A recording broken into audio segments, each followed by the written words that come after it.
আজকে মামলা ৬টা মামলা আমাদের কার্যতালিকা ছিল। তার মধ্যে দুটো মামলা ছিল আগের মামলা, যে এই রেজিমের আগে যারা ছিলেন সেই মামলাগুলোতে একটা চার্জ হিয়ারিং এর জন্য ছিল, আরেকটা ডিফেন্সের সাক্ষী জেরা করার জন্য ছিল।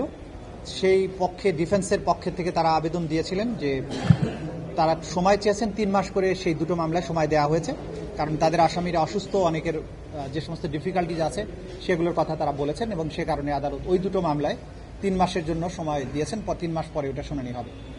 পরবর্তী 4টা মামলার মধ্যে প্রথম দুটোতে আমরা, একটা হচ্ছে যাত্রাবাড়ির কেসের মধ্যে আমরা 3 মাসের সময় বৃদ্ধির জন্য আবেদন করেছিলাম যে তদন্ত শেষ করতে আমাদের সময় লাগবে। এখানে আমরা বলেছি যে যাত্রাবাড়িতে কয়েকশো মানুষ নিহত হয়েছেন এই আন্দোলনের সময়, তার মধ্যে 38টা অভিযোগ আমাদের কাছে ভিকটিম পরিবারগুলো করেছেন। যারা অভিযোগ করেছেন এর বাইরেও স্বপ্রণোদিত হয়ে ট্রাইব্যুনালের তদন্ত সংস্থা এই বিষয়গুলোর তদন্ত করছেন। সেই ক্ষেত্রে এখন পর্যন্ত তদন্ত সংস্থার কাছে কয়েক শত ভিডিও ফুটেজ, 150-র অধিক মানুষকে সরাসরি জবানবন্দি রেকর্ড করা হয়েছে। এই তদন্ত শেষ করতে আমাদের আরও সময় দরকার তদন্ত সংস্থা, সেজন্য তারা 3 মাসের সময় চেয়েছেন। সেই 3 মাসের সময় আদালত আমাদেরকে মঞ্জুর করেছেন। আরেকটা ছিল ফার্মগেট এলাকার গোলাম নাফিস, যে আইকনিক কিছু ছবি আপনারা দেখেন, যে রিকশার উপরে জাতীয় পতাকায় মোড়ানো গোলাম নাফিস, যাকে গুলি করে হত্যার পরে, তখন সে জীবিত ছিল, রিকশায় করে তাকে 3টা হসপিটালে ঘুরানো হয়েছে। কোনো হসপিটাল তাকে চিকিৎসা দেয়নি। তাকে একবার ওই টুকরির মধ্যে ভরে সেখানে আগুন দিয়ে পুড়িয়ে দেওয়ারও চেষ্টা করা হয়েছে। ম্যান হলে তার লাশটা ফেলে দেওয়ার চেষ্টা করা হয়েছে। এই ঘটনার তদন্ত চলমান আছে। 3 জনের বিরুদ্ধে গ্রেপ্তারি পরোয়ানা জারি হলেও তারা আগের থেকেই পলাতক থাকার কারণে তাদেরকে গ্রেপ্তার করা সম্ভব হয়নি, এবং আসামিদের গ্রেপ্তার করে তাদের সাথে আরও কারা কারা ছিলেন এই বিষয়গুলো বের না করতে পারলে তদন্ত কমপ্লিট করা যাচ্ছে না। সেজন্য ওখানে 2 মাসের সময় চাওয়া হয়েছে, সেই সময়টা মঞ্জুর করা হয়েছে। আর পরবর্তী যে দুটো, 3 জনই পলাতক। পরবর্তী যে আরো দুটো আবেদন ছিল, একটা হচ্ছে চানখারপুর এলাকার একজন নায়েক সোহেল মিয়া, সাভারের আসাবুল ইয়ামিনকে এপিসি থেকে যে ফেলে দেওয়া হয়েছিল, যে ব্যক্তিটা তাকে আহত অবস্থায় ফেলে দিয়েছিল, সোহেল মিয়া, তাকে ইন্টারোগেট করার জন্য আমরা আবেদন করেছি। তাকে 13ই এপ্রিল তাকে ইন্টারোগেট করার জন্য পারমিশন দিয়েছেন। আরেকজন হচ্ছে চানখারপুলের নাসিরুল ইসলাম, একজন পুলিশ অফিসার, তাকেও ইন্টারোগেট করার জন্য আমাদেরকে অনুমতি দিয়েছেন। সেটা 10ই এপ্রিল করা হবে। এটা ছিল মোটা দাগের প্রসিডিংস। কিন্তু আমি যেটা আপনাদেরকে বলার চেষ্টা করছি আজকে, আমরা আমাদের তদন্ত সংস্থায় কয়েকটা জিনিস স্পষ্ট করা দরকার। একটা হচ্ছে যে কেউ যদি মনে করেন যে ট্রাইব্যুনালে বিচার শুরু হচ্ছে না কেন, ট্রাইব্যুনালের বিচার শুরু হয় তদন্ত রিপোর্টের উপরে ভিত্তি করে। তো তদন্ত, এই যে মানবতা বিরোধী অপরাধের তদন্ত, এটা আমরা বারবারই বলেছি, এটা জটিল এবং সময় সাপেক্ষ বিষয়। এই ট্রাইব্যুনাল যখন আগের রেজিমের সময়ে ছিল, সেই সময় তারা প্রথম তদন্ত রিপোর্ট দিতে 16 মাস সময় লেগেছিল তাদের।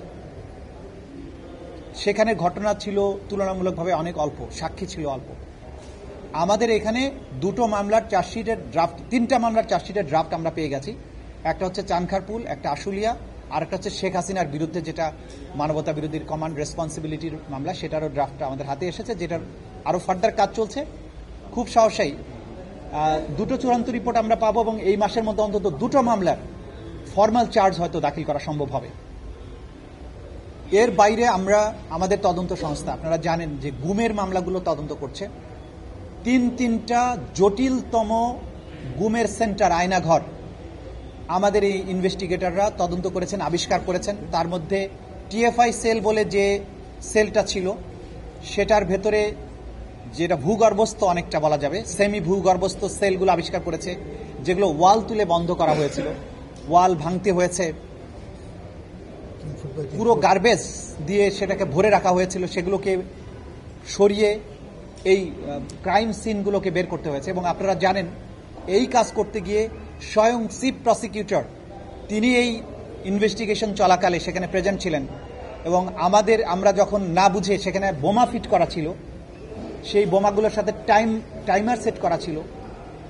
আমাদেরকে অ্যাপারেন্টলি বোঝা যায় যে এই ইনভেস্টিগেশন করতে যারা গিয়েছেন তাদেরকে হত্যা করারও চেষ্টা করা হয়েছিল।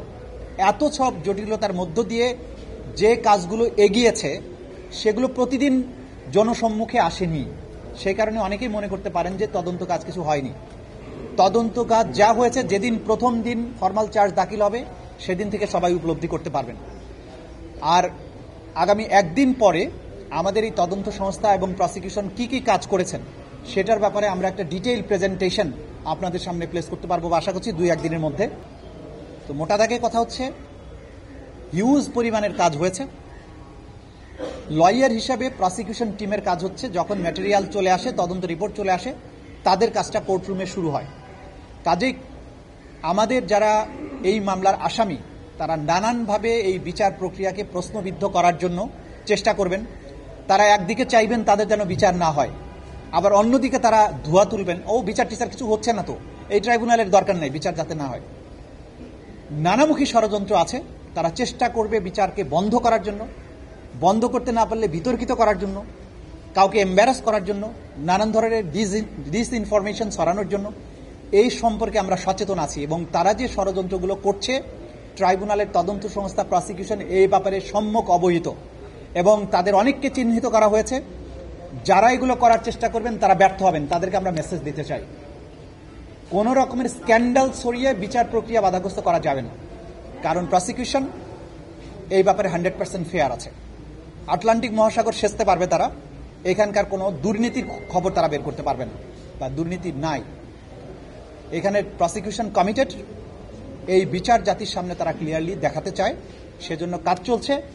অচিরেই সেটা দৃশ্যমান হবে, সেই সময় এসে গেছে, আপনারা খুব অচিরেই সেগুলো দেখতে পাবেন।